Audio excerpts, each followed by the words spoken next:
Hello, how are you? कैसे आप सब लोग? First of all very good morning to everyone and welcome to the show जिसका नाम है लोगों की कहानी करने की जुबानी।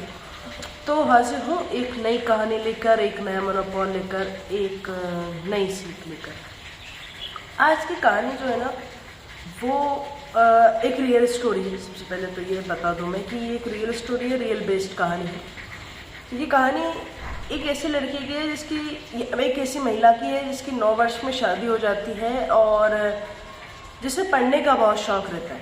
तो आइए ये कहानी शुरू करते हैं। ये कहानी एक ऐसी महिला की है जो पढ़ने में बहुत तेज़ है, जिसका पढ़ने में बहुत मन लगता है और जिसकी पढ़ाई में बहुत रुचि। लेकिन सन 1971 में उसकी बड़ी बहन के साथ उसकी शादी कर दी जाती है और वो उस समय सिर्फ 9 वर्ष की रहती है। यूँ कहते तो बाल विवाह कर दिया जाता है। जब वो बहुत छोटी रहती है तो उस टाइम वो 8वीं कक्षा में पढ़ रही थी, 8th क्लास में स्टडी कर रही थी। उसके बाद शादी कर दी गई तो शादी के साथ उसे पढ़ाई छोड़ना पड़ा। तो वो जब शादी गांव में हुई तो बहुत सारी मुश्किलें आई, बहुत सारी समस्याएं आई, बहुत सारी चीज़ों को उसको फेस करना पड़ा। ये सब चीज़ों को चलते उसकी पढ़ाई तो कहीं छूट सी ही गई थी। उसके बाद बहुत टाइम बाद उसको ऐसा लगा कि नहीं यार, मुझे मेरी पढ़ाई फिर से शुरू करनी चाहिए। और समय का साथ या किस्मत का साथ समझ लीजिए, उसने ससुराल से ही अपनी पढ़ाई शुरू करी। थोड़ा बहुत तो वो जानती ही थी और पढ़ने में तो थी होशियार। तो उसने अपने गांव ससुराल से पढ़ाई शुरू करी। उसके ससुराल वालों ने सपोर्ट करा, उसके हस्बैंड ने उसका सपोर्ट करा। तो उसने ये सोचा कि क्यों ना मेरे साथ साथ गाँव के बच्चे और जो महिलाएँ हैं उनको भी शिक्षित कर दिया जाए। तो धीरे धीरे उसने ऐसा करा, जैसे तैसे करके उसने 12th पास करी, 12th तक पास आउट करा। 12th पास करने के बाद अब धीरे धीरे परिवार बड़ा हो गया तो खर्चे भी बड़े होने लगे, तो गांव छोड़ना पड़ा उनको और गांव छोड़कर सिटी की तरफ शिफ्ट होना पड़ा, शहर की तरफ आना पड़ा। अब शहर में आ गया। अब दिक्कत यह कि यहाँ आके करा क्या जाए। तो 12th तो पास आउट थी, पढ़ना लिखना तो उनको आता ही था अच्छे से। तो उन्होंने ये सोचा कि क्यों ना कई भी संस्थाएं बहुत चलती शहरों में, तो उन्होंने ये सोचा कि क्यों ना संस्थाओं के साथ काम करा जाए। तो उन्होंने वैसे ही करा। बहुत सारी संस्थाओं में वो जुड़ गई और काम करती रही, साथ में उनके साथ जुड़ने लगा।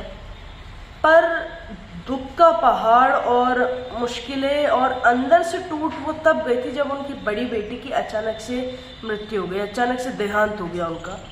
तो ये जब खबर उनको मिली और जब वो इस सदमे में आई तो उस शहर में रहना तो दूर, खड़े रहना भी उनके लिए बहुत मुश्किल हो गया। उन्होंने बिना देर करते हुए सीधा ये प्लान बनाया कि भाई अब यहाँ तो नहीं रहना, यहाँ पर मेरा रहना भी नहीं हो पाएगा, शहर चलते वापस, गांव चलते वापस। तो सबने समझाया कि हम फेस कर सकते हैं इसका। बोले नहीं, अब यहाँ रहना नहीं हो पाएगा। तो उन्होंने अपने 3 बच्चे और अपने पति, अपने हस्बैंड के साथ गांव वापस आने का सोचा। ठीक है भाई, गांव आ गए।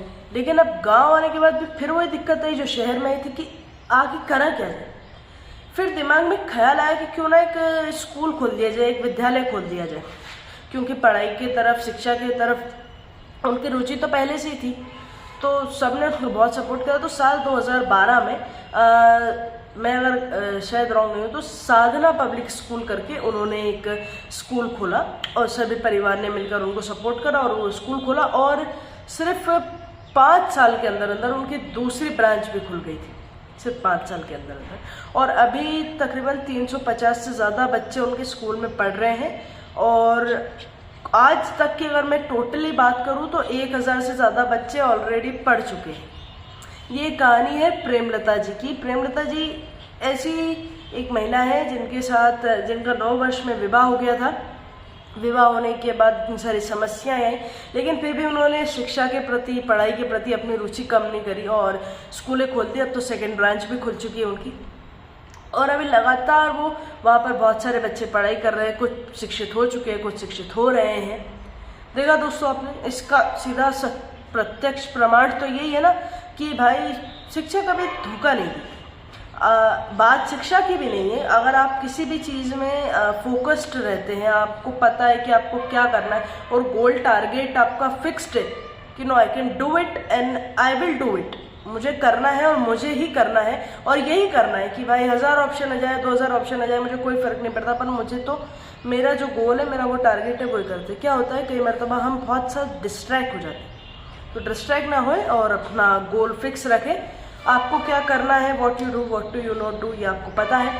तो अपना और अपनों का ख्याल रखिएगा।